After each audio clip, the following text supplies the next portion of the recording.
ஊரா வீட்டு நெய்யில் உங்கள் வீட்டுக்கு ஸ்வீட் செய்யக்கூடாது.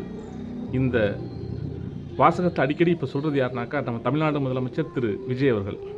இதோடைய ஒரிஜினல் விஷயம் எது தெரியுமா? ஊரா வீட்டு நெய்யே என் பொண்டாட்டி கையை அப்படின்ட்டு.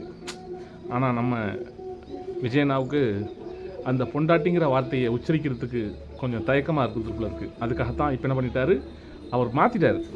ஊரா வீட்டு நெய்யில் உங்கள் வீட்டுக்கு ஸ்வீட் செய்யக்கூடாது, நீங்கள் சுயமாக சம்பாதிச்சு ஸ்வீட் செய்யுங்க அப்படின்ற ரீதியில் அவர் இப்போ சொல்லிட்டு இருக்காரு.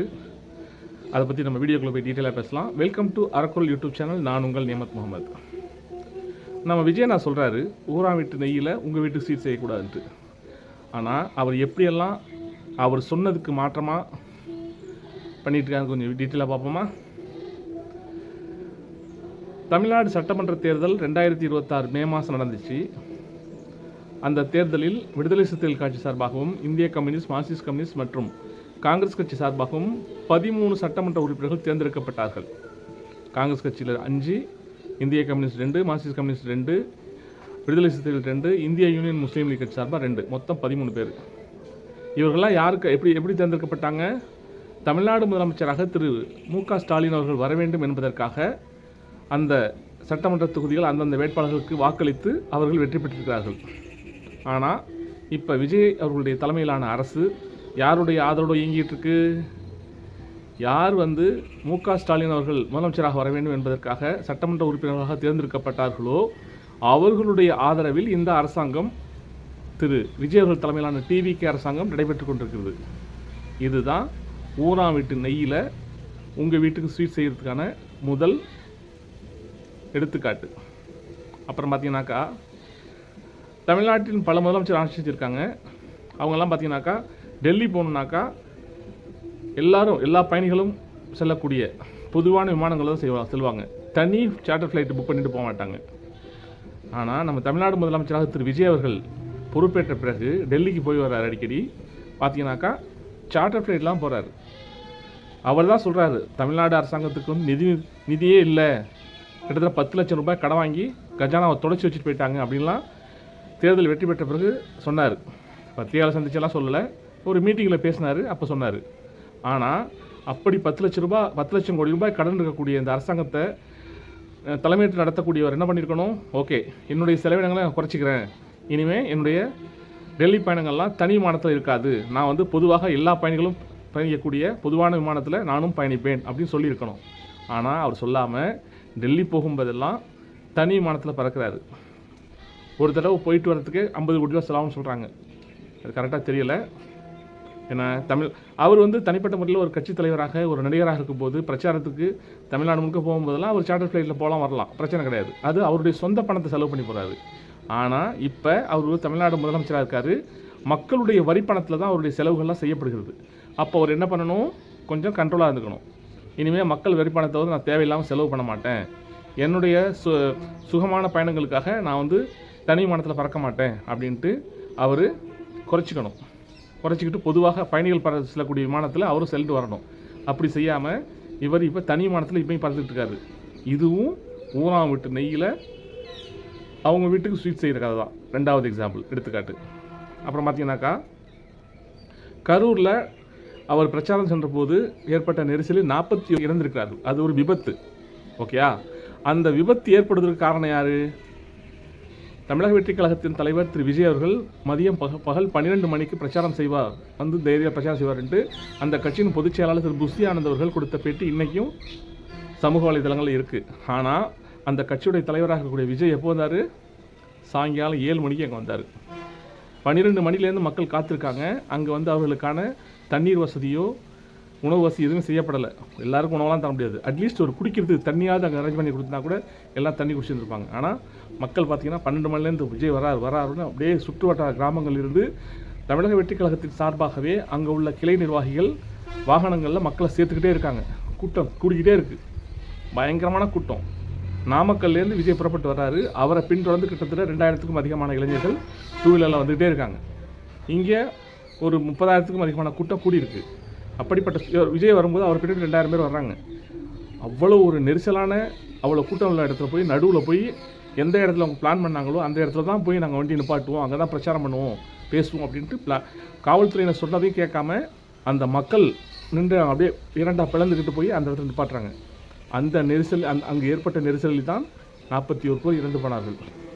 உடனடியாக அப்பொழுது ஆட்சியில் இருந்த திரு மு.க. ஸ்டாலின் அவர்கள் தமிழக அரசாங்கத்தின் சார்பாக 10 லட்சம் ரூபாய் இறந்து போன குடும்பத்திற்கு நிதியுதவி அறிவித்தார்.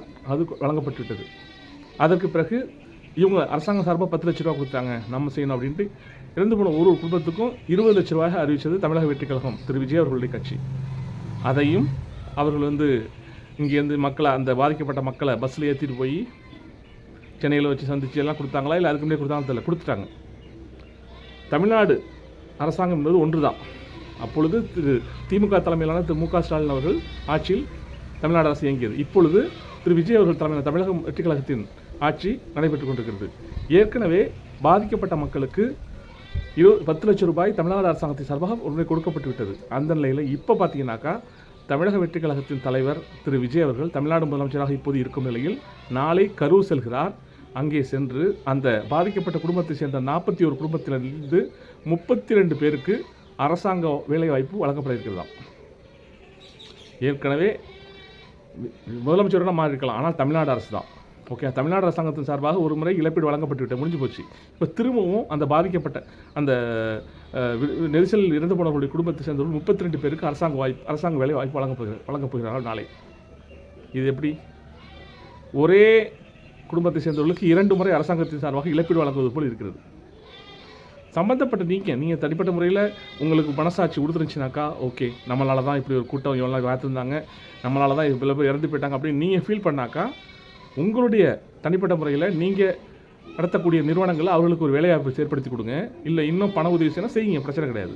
அப்படி இல்லாமல் தமிழ்நாடு அரசாங்கத்தின் சார்பாக நாங்கள் இப்போ ஆட்சியில் இருக்கோம், அதனால் அவர்களுக்கு 32 பேருக்கு நாங்கள் வேலைவாய்ப்பு கொடுக்குறோம் அப்படின்பது என்ன மாதிரியான ஒரு இது தெரில. இதுவும் ஊரா வீட்டு நெய்யில் தான் வீட்டுக்கு ஸ்வீட் செய்கிறதுல எக்ஸாம்பிள் நம்பர் 3.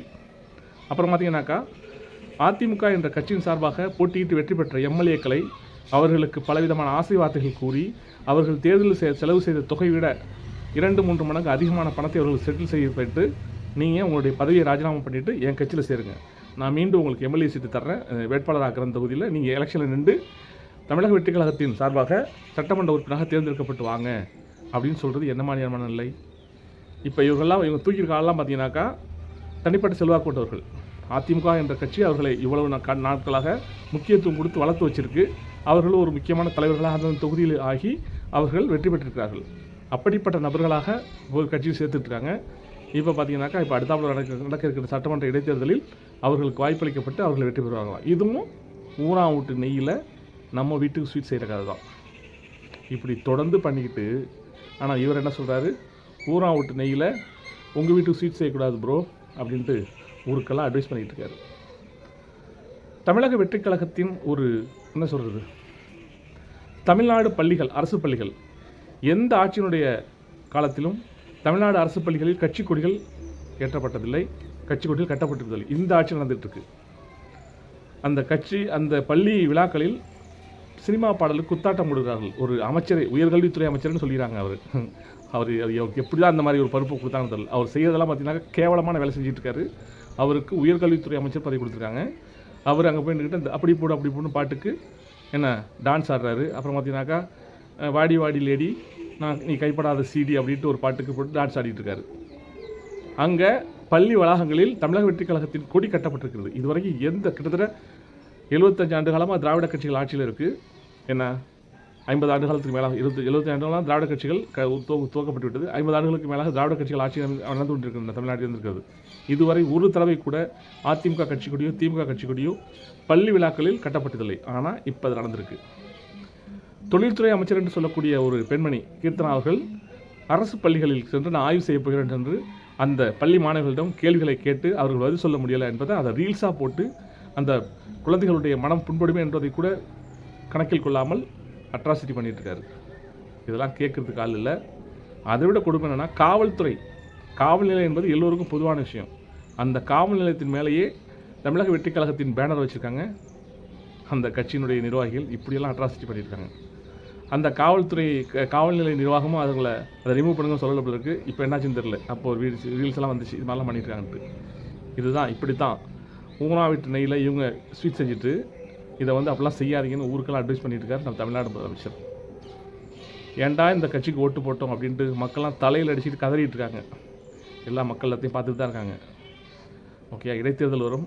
அந்த தேர்தலாவது மக்கள் சரியான பாடத்தை புகட்டுவார்களா, இல்லை இடைத்தேர்தல் என்றாலே ஆளுங்கட்சி தான் ஜெயிக்கும் என்ற எழுதப்படாத விதியை மீண்டும் மெய்ப்பிப்பார்களா என்பதை பொறுத்து தான் பார்க்கணும். ஓகே, தேங்க்ஸ் ஃபார் வாட்சிங். எனவே ஊராம் வீட்டு நெய்யில் உங்கள் வீட்டுக்கு ஸ்வீட் செய்யாதீங்க, நீங்கள் கை காசு போட்டு நெய் வாங்கி உங்கள் வீட்டுக்கு ஸ்வீட் செய்யுங்க என்பதே எல்லோருக்கும் நான் கொடுக்கக்கூடிய வேண்டுகோளாக இருக்கிறது. பாய், see you.